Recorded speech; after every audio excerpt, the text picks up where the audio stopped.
आजच्या ठाणे व कल्याण लोकसभा निर्धार मेळाव्यासाठी व्यासपीठावर उपस्थित असलेले सर्व आमचे आईबाबा बंधू भगिनी व समोर बसलेले सर्व माझे बंधू भगिनी व बालमित्रांनो, सर्वांना माझा नमस्कार।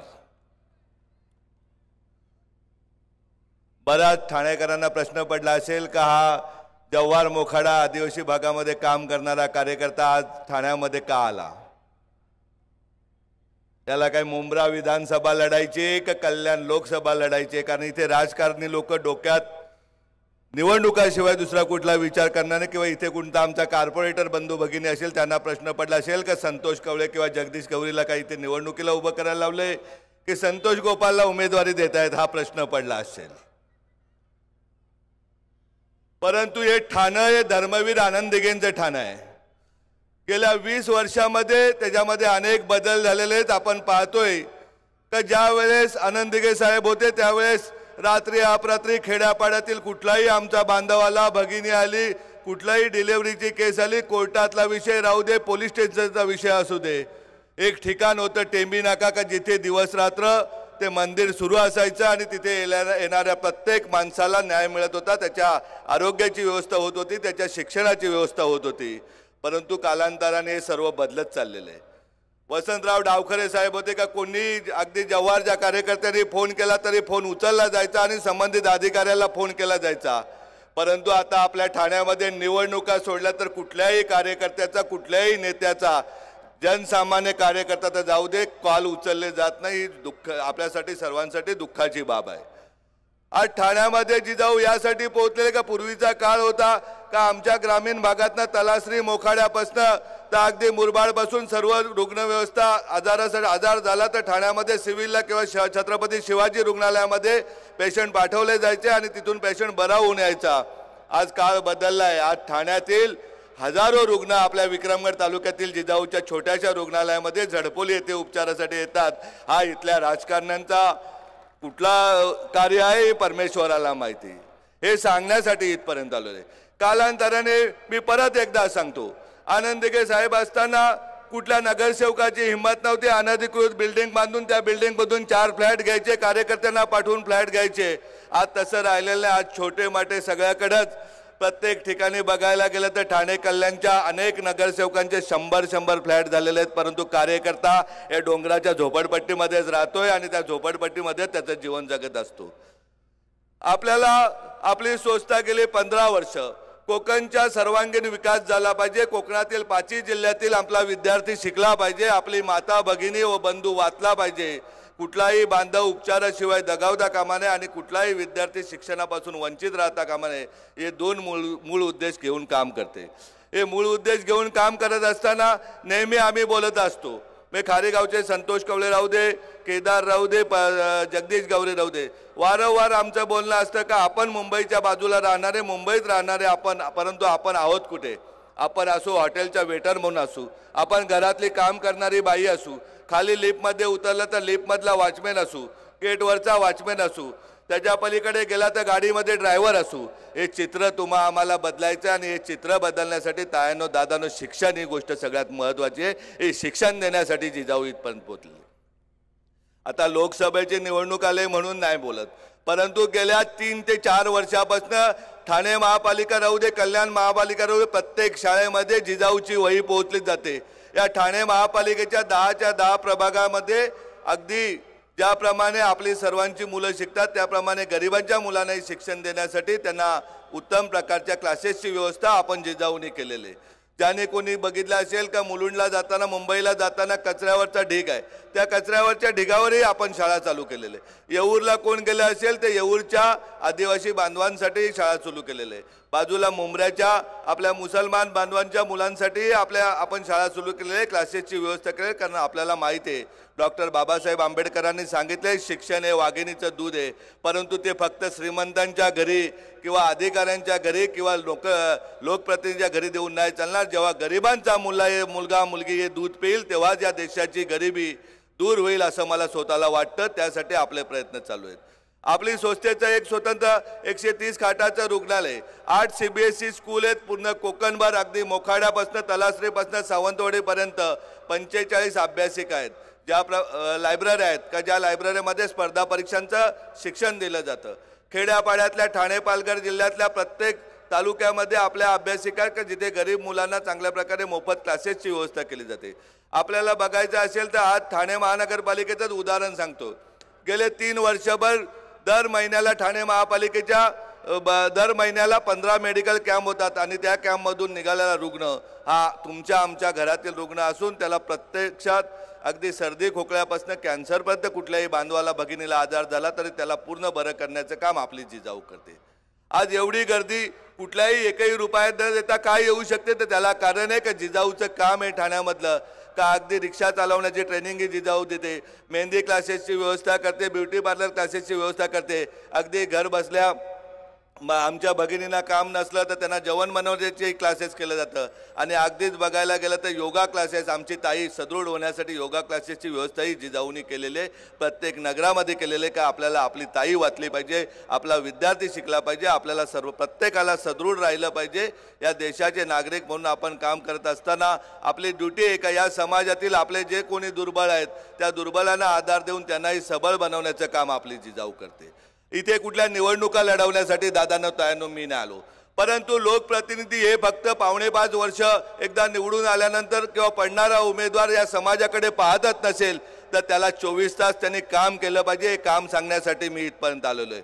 असे जर लोकप्रतिनिधी काम करणार नसतील तर 24 तास काम करण्यासाठी जिजाऊ तयार आहे. मग कल्याण लोकसभेची उमेदवारी आमच्या संतोष कवळेला जरी उद्धव साहेबांनी दिली तरी सुद्धा आम्ही संतोष कवळे आमचा उमेदवार म्हणून जाहीर करू एवढं नक्कीच तुम्हाला सांगतोय. आपल्याला आपल्या माणसाला मोठं करायचंय का जो माणूस जमिनीवर चालला पाहिजे, जमिनीवर चालून समाजाचं भान असलं पाहिजे का हा समाज माझा आहे, या समाजाच्या सेवेसाठी मला नेमणूक केलेले आहे. आपण पाहतोय राजकारण हे घटनेने दिलेलं समाजकारणाचं एक उत्तम साधन आहे, परंतु आपल्या सगळ्यांचा अज्ञानाचा गैरवापर करून किंवा आपण गरिबीत असल्याने आपण काय बोलू शकत नाही. एकदा मतदान झाल्यानंतर त्या मुलं लोकप्रतिनिधी निवडून आल्यानंतर प्रचंड हवेत असतो आणि तो 4.5 वर्षानंतरच परत आपलं दार उघडतो. तोपर्यंत किती पैसे कमावू आणि किती नको अशी परिस्थिती या आपल्या ठाण्याची झालेली. ही ठाण्याची परिस्थिती बदलण्यासाठी जिजाऊ इथपर्यंत आलेले. या लोकांना भान नाहीये का किती 1000 कोटीचे धनी व्हाल तुम्ही, 10,000 कोटीचे व्हाल, 20,000 कोटीचे व्हाल, 50,000 कोटीचे व्हाल. एवढे पैसे कमावून ते पैसे काय तुमच्या बरोबर येणार आहेत का? तुमच्या 100 पिढ्या या आळशी होतील. आपल्याला महाराष्ट्रातली उदाहरणं आहेत राजकारण्यांची का ज्या राजकारण्यांनी खूप मोठा पैसा कमावला होता त्यांची दुसरी पिढी नाही, ते गेल्यानंतर त्यांचे मुलं आज दारोदार फिरतायत पैशासाठी. अशी परिस्थिती आहे. कारण ते हे लोक ज्यांच्या नावावर पैसे ठेवतात ते सर्व आपले परप्रांतीय बांधव असतात. ज्या दिवशी राजा गेला त्या दिवशी हात वरती करून फरार पंक्षी होतात. त्यामुळं आता ठाणेकरातील राजकारण्यांनी कान उघडून ऐकण्यासाठी मी त्यांना बोलण्यासाठी इथपर्यंत आलेलो आहे. जो पैसा समाजातून मिळालेला पदातून मिळाला आहे तो या ठाण्याच्या विकासासाठी कल्याणच्या विकासासाठी आपण वापरला पाहिजे आणि तो वापरावा यासाठी विनंती करायला मी इथपर्यंत आलेलो आहे. आपल्याला माहिती आहे की एकटा माणूस मोठा होऊन काय नाही होणार. जेव्हा तळागाळातील गरीब माणूस जेव्हा मोठा होईल, गरिबांची मुलं चांगलं उच्च शिक्षण घेऊन चांगल्या अधिकारी पदावर बसतील, आपल्यातीलच मुलं जेव्हा व्यवसाय करतील आणि व्यवसाय करून जेव्हा मोठे होतील आणि त्यांनी मोठे होऊन त्यांनी एकमेकाला हात दिला तर मला वाटत नाही का आपल्याला अशी समोरची झोपडपट्टी दिसते किंवा इंदिरानगरची झोपडपट्टी दिसते. या सगळ्या झोपडपट्ट्या बंद होऊन प्रत्येक माणूस हा आनंदाने राहील अशा प्रकारची मला खात्री आहे. ते सांगण्यासाठी इथपर्यंत आलेलो आहे. आपल्याला माहिती आहे का आपल्या मुलांना तुम्ही आता काळजी करू नका, दिघे साहेब नसले तरी सुद्धा जिजाऊ ही छत्रपती शिवाजी महाराजांच्या मातेच्या नावाने संस्था आहे. दिवस रात्र तुम्ही जेव्हा सांगाल अडचण तुम्हाला आहे त्यावेळेस या ठाणं सांभाळणारे उद्या केदार चव्हाण, परेश कारंडे हे आपल्यासाठी 24 तास आपल्या सेवेसाठी असतील. आपण फक्त आवाज द्या. कुठलीही आरोग्याची समस्या राहू दे, शिक्षणाची समस्या राहू दे, रोजगाराची राहू दे किंवा आमच्या कोणाच्या जमिनीवरती कुठला धनदांडगा येऊन जर दादागिरी करत असेल तर भूमिपुत्र म्हणून आम्ही त्यांच्या बरोबर असू एवढा शब्द आपल्याला देतोय. बघतोय ना मी आमचे संतोष कवळे गेल्या 20 वर्षभर कागद फिरवतात बाजूच्या टोल नाक्याच्या बाजूच्या जमिनीच्या.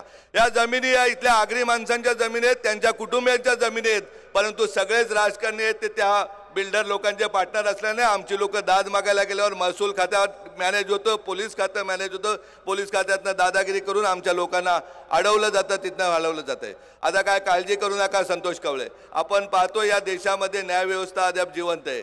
ज्या वेळेस भूमिपुत्रावर अन्याय होईल, गरिबावर अन्याय होईल त्या वेळेस जिजाऊ त्याच्या बरोबर असेल हे सांगण्यासाठी मी इथपर्यंत आलेलो आहे.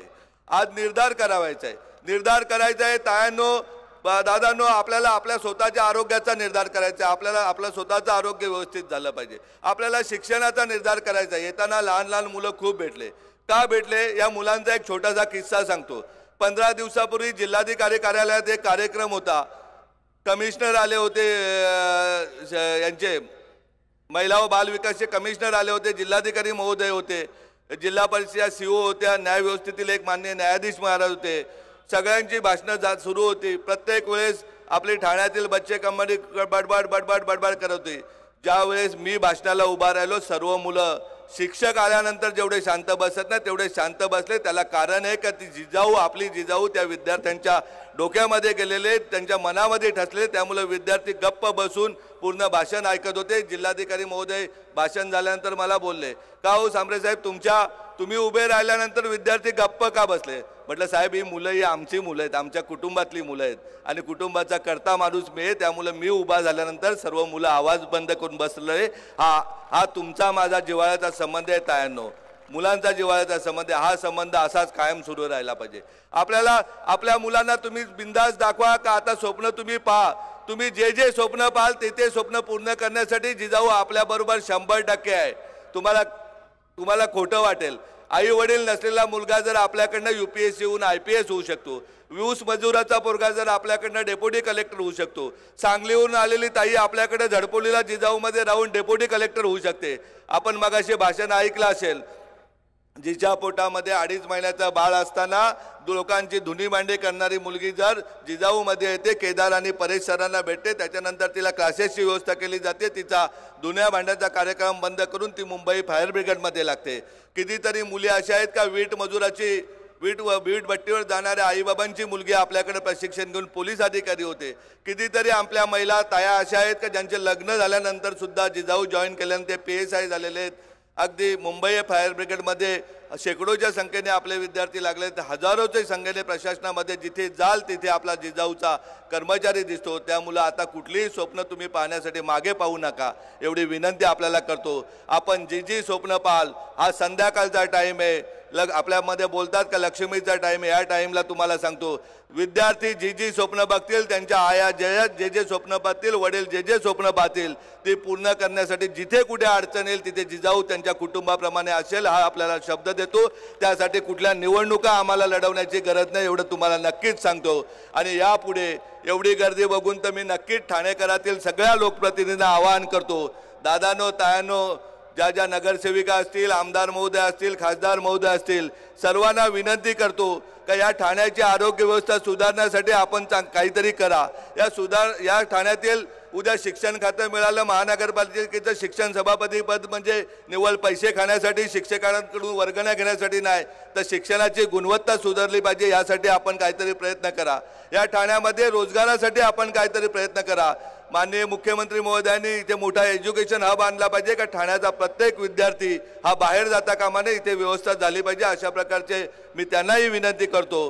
कारण आपल्याला माहिती आहे, आज आपल्याला बघतोय तर जिकडे तिकडे कॉन्क्रीट चालू आहे, कॉन्क्रीटवर कॉन्क्रीट चालू आहे, पट्ट्यावर पट्टा चालू आहे. हे पोट भरायचे धंदे ठेकेदारांचे बंद झाले पाहिजेत. काहीतरी भरीव काम आज ठाण्याला करणे गरजेचं आहे, हे सांगण्यासाठी मी इथपर्यंत आलेलो आहे. आपण पाहतोय जागोजागी ट्रॅफिक लागते, जागोजागी अनधिकृत इमारती सुरू आहेत. या सगळ्या बंद होऊन या झोपडपट्टीमधील राहणाऱ्या माणसाला, छोट्या छोट्या घरामधील राहणाऱ्या माणसाला मी काल कल्याण येथेही सांगितलं का ज्याप्रमाणे मुंबई महापालिकेने लहान घरांची घरपट्टी माफ केली, त्याप्रमाणे ठाणे महापालिकेची घरपट्टी माफ करावी, एवढी इथल्या राजकारण्यांना विनंती करतो का छोटे छोटे लोक आहेत तेही आनंदाने दिवाळी साजरी करतील. आज आपण पाहतोय महागाई प्रचंड वाढलेली, बेकारी प्रचंड वाढले, माणूस माणसाला खायला लागलेले, अशी परिस्थिती आज आपल्या राज्यामध्ये देशामध्ये झालेली आहे. ही परिस्थिती बदलण्यासाठी दादांनो तायांनो एकच मार्ग आहे का आपल्याला आपल्या मुलांना शिक्षण चांगलं दिलं पाहिजे, गुणवत्तेचं शिक्षण दिलं पाहिजे, त्यांना स्वप्न दाखवून त्यांची स्वप्न साकार आपण केली पाहिजेत.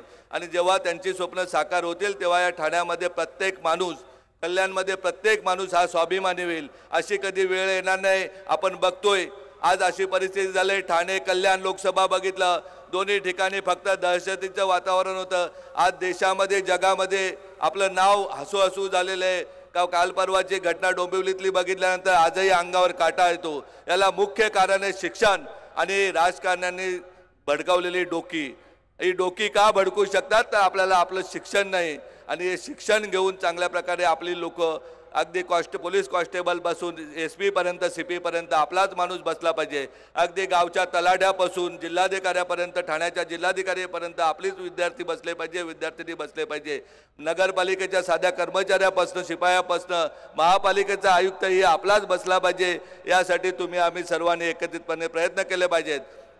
ठाण्यामध्ये सांगायचं गेलं तर वर्तक नगर परिसरात आपली एक स्पर्धा परीक्षा लायब्ररी आहे, तिथे विद्यार्थ्यांना चांगल्या क्लासेसची व्यवस्था केलेली आहे। आपल्या किमान दिवसाला 450 विद्यार्थी कॉम्प्युटरचं शिक्षण घेतात। ज्याला कोणाला कॉम्प्युटरचं शिक्षण घ्यायचं आहे त्यांनी प्रत्येकाने तिथे सहभागी व्हावं, जसे नंबर येतील त्याप्रमाणे त्यांना प्रशिक्षण दिलं जाईल। स्पर्धा परीक्षाबाबत जेवढे विद्यार्थी येतील त्यांना नक्कीच त्यांची गुणवत्ता बघून त्यांना प्रवेश देऊन त्यांना मोफत शिक्षण दिलं जाईल। आणि आपल्या संस्थेचं एकच विशेष आहे, जो कमावलेला मेहनतीने आलेला पैसा आहे हा आपल्या समाजाचा आहे आणि समाजाचे आरोग्य, शिक्षण, बेरोजगारी या सर्वासाठी आपल्याला आम्हाला एकत्रितपणे वापरायचं आहे। ठाणेकरांचं असंच प्रेम राहिलं तर मला वाटत नाही कधी मी सांगतोय की मी शहापूरला माझ्या आयुष्यामध्ये उत्तरार्धात जाईन, परंतु जर असंच प्रेम राहिलं तर माझं आयुष्यभर ठाण्यामध्येच मी राहीन आणि आपल्या सर्वांची सेवा करेन हा आपल्याला शब्द देतो। आणि मी तुमच्या ठाण्यातील कुठला नेता नाही का स्टेजवरून उतरल्यानंतर सांगणार कसं भाषण दिलं, कसा खोटं बोललो, तशातला नाही। आपण डोळे असणारी सर्व माणसात तुम्हाला विनंती करतो, ज्या ज्या ताईला ज्या ज्या दादाला झडपोलीला यायचं असेल त्यांनी या। इथं फार तर 65 किलोमीटरवर आहे का एका 200 लोकवस्तीच्या गावामध्ये 130 खाटाचं रुग्णालय का अगदी ज्युपिटरलाही मागे पडेल आणि मोफत रुग्णालय। अशी CBSE स्कूल आहे का सिंगानियाच्या पेक्षा 100 पटीने पुढे आणि तिथे गरीबातल्या गरीब मुलापासून श्रीमंतांच्या मुलांना, अगदी माझी मोनिकाची मुलं तिथे शिकली का त्यांनाही मोफत शिक्षण आहे। देशामध्ये आपण पहिला एक प्रयोग करतोय का आता आमची संतोषची मुलगी डॉक्टर झाली पण ते 10वी नंतर तिने नीटचे क्लासेस केले। आपण इयत्ता 9वी पासून नीटचे क्लासेस करतोय का गरिबांची मुलं ही डॉक्टर झाली पाहिजेत, MBBS MD MS डॉक्टर झाली पाहिजेत। कारण डॉक्टर की हा आपण पाहतोय खेड्यापाड्यापासून शहरापर्यंत व्यवसाय झालेले आहे। ही 100% सेवा देण्यासाठी आपल्याला तुमची आमची मुलं शिकून चांगली डॉक्टर करण्यासाठी नीटच्या क्लासेसची व्यवस्था केलेली आहे। आपली परिस्थिती बदलायची तर नुसता ITI होऊन आपली परिस्थिती नाही बदलणार, पोलीस कॉन्स्टेबल क्लर्क होऊन पण नाही बदलणार।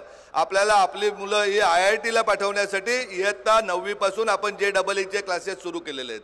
आपण स्पर्धा परीक्षाबाबत म्हणायचं गेलं तर इयत्ता 9वी पासूनच फाउंडेशन क्लासेसची व्यवस्था केलेली आहे का आपल्याला वयाच्या 21व्या वर्षी मुलगा हा पंतप्रधान कार्यालय चालवणारा बसला पाहिजे, हे आपलं स्वप्न आहे।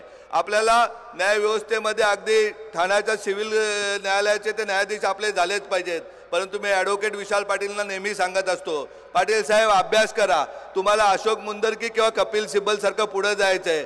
त्यासाठी सांगतोय का आपल्याला न्यायव्यवस्थेमध्ये आपली मुलं घालवण्यासाठी अगदी सुप्रीम कोर्टाचे चीफ जस्टिस पर्यंत आपले विद्यार्थी जाण्यासाठी इयत्ता 9वी पासूनच कायद्याचं शिक्षण देण्याचं काम आपली जिजाऊ करते। आपल्याकडे पैसे आले तर पैशाचा विनियोग आपल्याला गाववाल्यांना करता येत नाही, त्यासाठी CA क्षेत्रामध्ये CAचंही फाउंडेशन इयत्ता 9वी पासूनच आपली जिजाऊ करते। उरले सोरले जे 70-80% जे आहेत माझ्यासारखे तुमच्या आमच्यासारखे त्यांना व्यवसायाचंही शिक्षण दिलं जातं आहे, परंतु देशाशी प्रामाणिक राहून इमानदारी ठेवूनच आपण व्यवसाय केला पाहिजे। आणि आपल्याला आलेला व्यवसायातून पैसा हा आपल्या कुटुंबाव्यतिरिक्त उरलेला पैसा हा समाजाचा आहे आणि समाजाच्या उत्कर्षासाठी आपण तो पैसा लावला पाहिजे। निवडणुका आल्या, आम्ही काल कुठेतरी एक व्हिडिओ ऐकली काय निवडणुका आता नुकताच येणाऱ्या लोकसभा निवडणुकीमध्ये कालच्या एका वक्त्यांनी सांगितलं होतं कल्याणच्या की 1 लाख कोटीचा चुराडा होणार आहे। 1 लाख कोटी रुपये कशाला म्हणतात का एका राज्याचं बजेट झालं, तर अशी कधी वेळच आली नाही पाहिजे। आपण कामच असं तुम्ही आम्ही चांगलं करू का आपल्यातील एखादा बांधव निवडणुकीला उभा राहिला तर निवडणूक खर्च जर 90 लाख रुपये लोकसभेचा असेल तो 10-20 लाखातच निवडून आला पाहिजे। अशा प्रकारची व्यवस्था आम्हाला करायची। राजा छत्रपती शिवाजी महाराज, मासाहेब जिजाऊ, डॉक्टर बाबासाहेब आंबेडकर यांना अभिप्रेत असलेली लोकशाही आम्हाला सर्वांना द्यायचे।